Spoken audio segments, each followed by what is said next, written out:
Hi guys, and welcome to episode number 7 of the 7 Days to Die survival guide.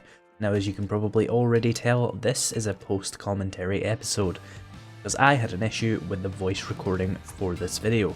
Not to worry though, I will have this fixed for the next episode. But this episode is going to be a slightly different format from the rest of the series, but with that little disclaimer out of the way, let's get into episode 7 where I show you guys how to prepare for and survive your first Day 7 Horde. So the first thing I did to make sure we were ready was continue construction of the Horde base, but I did run out of materials, so I ran over to the barn POI. A little tip for you guys: if you need construction materials like cement and cobblestone, check nearby POIs, especially barns and construction sites. The barn has a lot more of those cobblestone and cement pallets than you would expect, so I cleared it out and got all the cement and cobblestone I needed to continue the build. Once I was done with the barn, I headed back over to Trader Bob's to get any extra supplies I needed for construction, and got a job to do later in the day.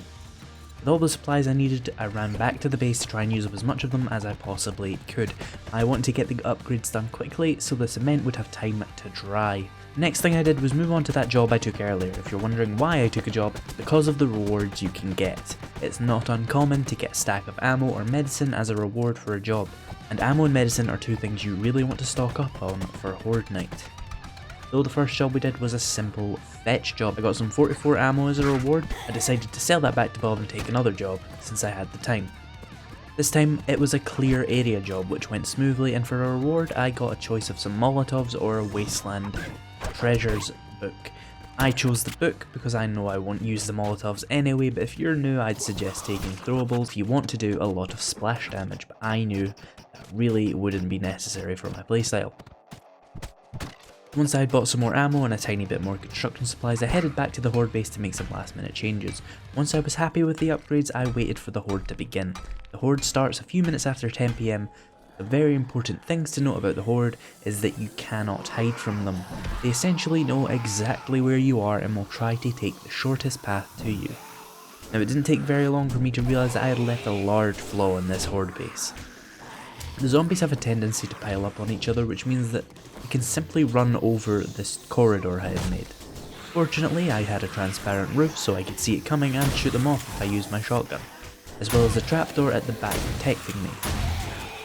Never place all your bets on a single defensive strategy for Horde night because it can and will go wrong. Now, there is another flaw in this base design which will come up later, one I was well aware of from the beginning and isn't necessarily a massive issue for your first Horde night. The flaw I was aware of was that zombie dogs can actually jump over trapdoors, but there was 3 reasons I wasn't too concerned about that. Number 1 being I have a shotgun. Number 2 being that dogs don't spawn in particularly high numbers on your first Horde night usually. And number 3 is that the dogs are usually stuck on other zombies anyway and can't jump the trapdoor most of the time. But the fix is very easy. Simply open a build menu with a frame block selected and pick a plate. Place the plate on the underside of the block above your trapdoor, and that stops the dogs about 90% of the time.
So this first Horde ended about 1 AM on day 8, but this can vary depending on game stage. More zombies will spawn the higher that your game stage is.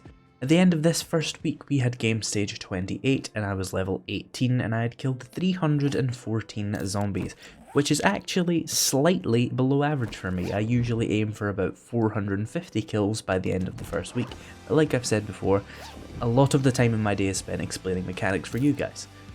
Most important tip about Horde Night is to not log off immediately after the Horde ends, as there is a bug which causes the Horde to start again if you log back in after Horde Night, still during the actual night time.